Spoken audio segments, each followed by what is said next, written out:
Yo, what's up guys, Young D here. So in this video, I'm going to show you how you can dynamically pick up a file where the file name essentially stays the same, but the date changes every day.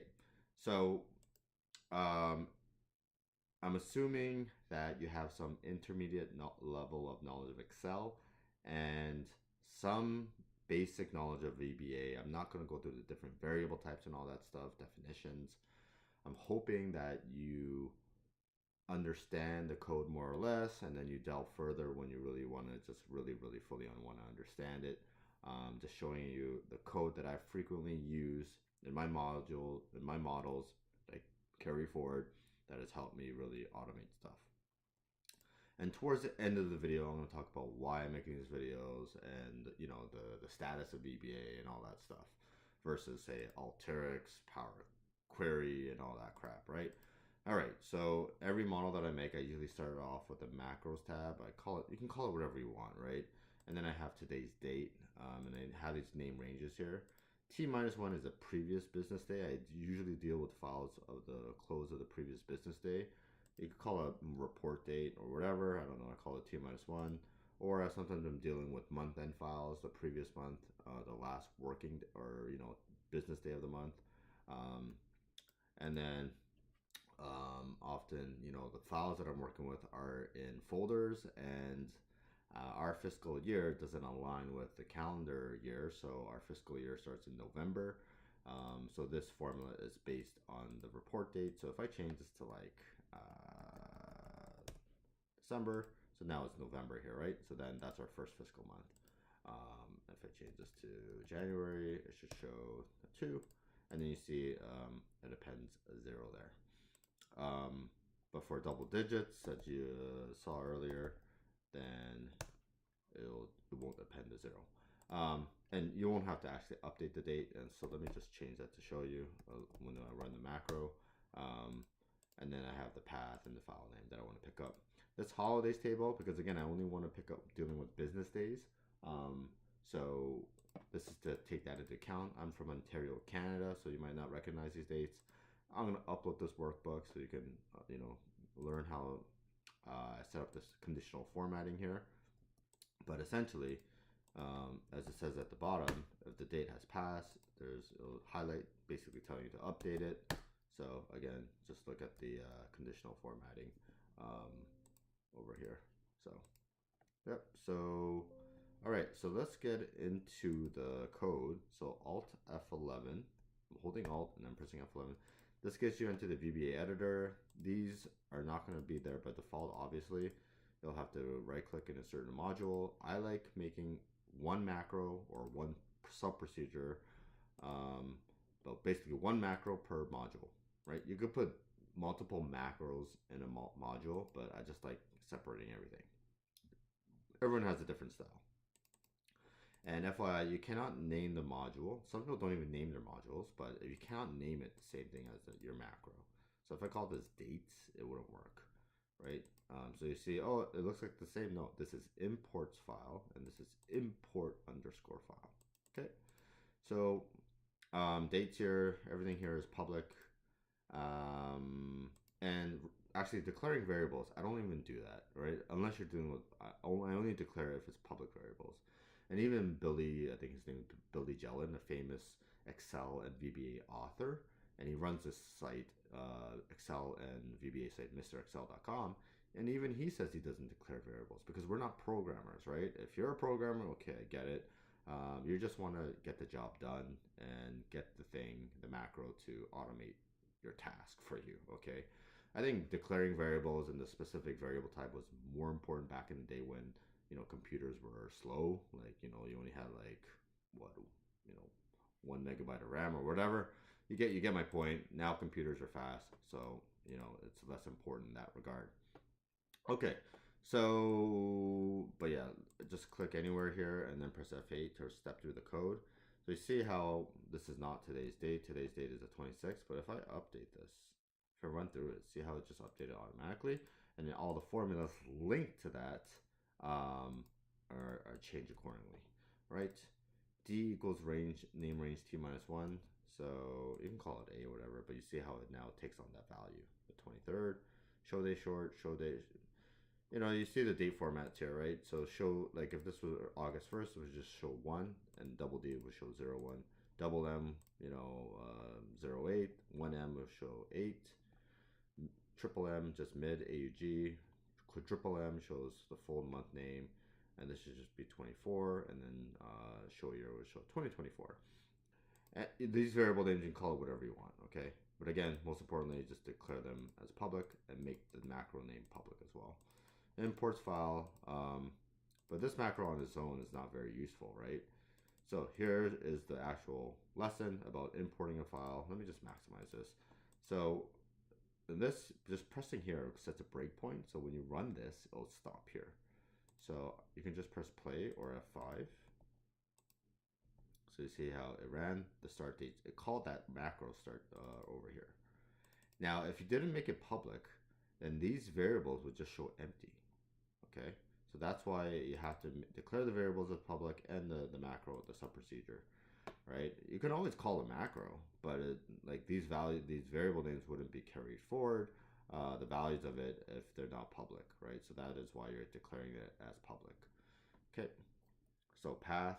That's where the file is stored, and then the data. So you see how it's dynamic. So you know, the next day, I'll update the dates. This here, actually, let me just comment this out. I actually didn't need. This is for later on. All right. So set data is, and then workbooks.open file path and file name. So I like to separate it, path and file name, because one of them could change or both of them could change. But theoretically, you can actually you could have put all this in one singular line within these parentheses here, right? And then of course you can call this whatever. But set data, that's the workbook we're going to open, and then use the workbooks.open method. But you could have called the workbook like, I don't know, A or whatever. So you see how it opened there? Just a bunch of gibberish here, right? And let's go back to the editor. Final row, this is really important. You want to get the last row of data to capture everything. And then what's in the quotes is the column letter. Some people use the number. And generally the number of rows is the same for all the columns, but sometimes you might get a data set where the last row is, say, column B, and then you would just change that to B or column or just 2 accordingly, right? You could put B. I like using, you know, this is more intuitive. This is to get the last column, right? And then, so XL up, just FYI for that, means it's going from the bottom up. And then this is for the last column. And then 2 here, that's important because that refers to the row number. So some, you know, usually it's the same. The last column is the same in every row, but some data sets, the last column could be in, say, column 10. And in that case, you'd want to change this here to 10. Now, this will just give you the number, in this case 8. And then if you just use the column, it shows that it's 8. But, you know, what I think is more useful is knowing the last column letter. In this case, it's H. And then just Google this to look into this further. Just showing you, like, you know, I want you to do your own kind of digging. And this after, but I'm just trying to get to the point here and showing you the code that's worked for me that I use often. So, and this is just to have this in one line, not to have 2 separate lines of code to find the last letter, last column letter rather. Okay, so range in quotes A1 to colon and H.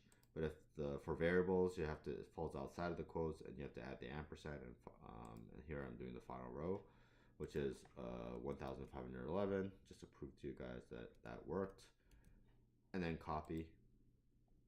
So you see how it copies. You see those broken lines there. And then this is activating the original, the workbook with the macros, the data tab, and then paste special, and then this will close. All right. Now you don't have to actually activate it, and some people are like, yeah, that kind of slows down the code. I like kind of seeing things in action when I step through the code. So this is my preferred method, even though it does make it look longer. And let me just comment this out. Or you could have just put that in one line, so you don't have to do all this. You could have done this, let's go back to the data set. And if you do this, and this is just to show you that using the last column letter and the final row variable. And but yeah, again, generally speaking, the number of columns will stay fixed. It's just the number of rows that changes. But yeah, this is combining both variables, and then this here represents the destination, right? So boom. See, you don't really see it happening, right? But if you go back to the sample template, you see how it copied it over. All right, so okay. Let's take this a step further. So often people are like, VBA is not transparent. You know, what if the end user doesn't know how to really use it? Well, first of all, VBA is not that difficult, or it's very high level. Now, you can try to make it as user-friendly as possible. Let me just close this and clear this to show you that it works. And like, let's just say the file name changes, right? It's lagging here. Yeah, let's just say the file name changes or the path changes. What's going on here, guys? But yeah, let me just save this and I'll open this again. And then the end user doesn't want to, go into the VBA code, right? So there we go. What you can do is actually have the path and the file name here, and then give it a name range, right? Path, file name. And then if the path changes or the file name changes, they can just change it here, right? So they don't have to actually go into the VBA editor and change the code, right? The code is already set up where the path and the file name is referencing a name range in the spreadsheet, so the end user can just change it from there, right? So yeah, so I commented out the previous code, and let's do this. Let's play it. You see how it opens, right? And then of course it would copy over. Okay, now that's okay, but what if the file that you're dealing with is not really it's not like an automated report where the file name is always going to stay the same? What if the file that you're opening often changes because there's a revision? Basically, it's saved manually by the end user, and sometimes the file name is it often changes. So in that case, it's more it's safer to use the to open it manually, right? So using the get open file name method, as you'll see here. So I'm commenting the or faster way I could have done that was to actually just highlight everything that was commented out, and I believe it's view, toolbars, edit, and then this here would comment things out. You see how I did that? Okay. Anyways, so this is another way to do it. Let me just set the breakpoint here. This basically tells you open the data file. Oops, let me just go through the code here. But yeah, it basically change the drive to C, change the path, change it directly to the path that you specified here. And then it says open the data. I set a message box, open the data file for, that. And then you just select that and then see how it opened. So that's a safer way if the file name is often not the same, right? So yeah, you use the file to open, and then equals application get file open name, and we're dealing with Excel files here. So you can do text files, and then I put a wildcard. So this here is a wildcard for the file name, and this is a wildcard for the Excel file type. So it'll find XLSM, XLSB, and so on, right? And so the set data is workbooks are open that again, but now you're doing the file name is equal to the file to open, which you specified over here. Okay, so I often use this as well because a lot of the files that I'm picking up, they're not canned reports, they're actually reports or files that are manually saved by the users. All right, so that's basically the lesson, and so now I'm going to talk about why I make these videos. I feel like VBA has kind of gotten lost in the shuffle with Alteryx, all these new tools, Power Query, Power BI, blah, blah, blah, blah. And it's not sexy. It's not the new kid on the block. But, I think a lot of people underestimate how powerful it is, and it's not difficult, guys. And like I showed you guys, you can, try to make it as much as possible transparent to the end user, but say putting the path here and the file name, and then the end user can just change it from there if it ever changes without actually getting into the code, right? Um, so yeah, and good luck trying to make Python transparent to the end user. And that's another thing. VBA is it works well across all Office applications, right? You can use VBA in Outlook, you can use VBA in Word, and yeah, and they interact well, obviously well with each other. So you can use code in Excel VBA to like open Outlook and send an email, for instance, right? Which I'll get to eventually later on. And yeah, so I think really VBA is underappreciated, especially nowadays, and really people underestimate what it can really do, how powerful it is. Same with actually, it's I would argue Excel as well. So and yeah, VBA is free, and I don't think it's gonna go anywhere anytime soon. As long as your firm or whatever is using Office, it's not going to go anywhere anytime soon. So I still think it's a useful skill to learn.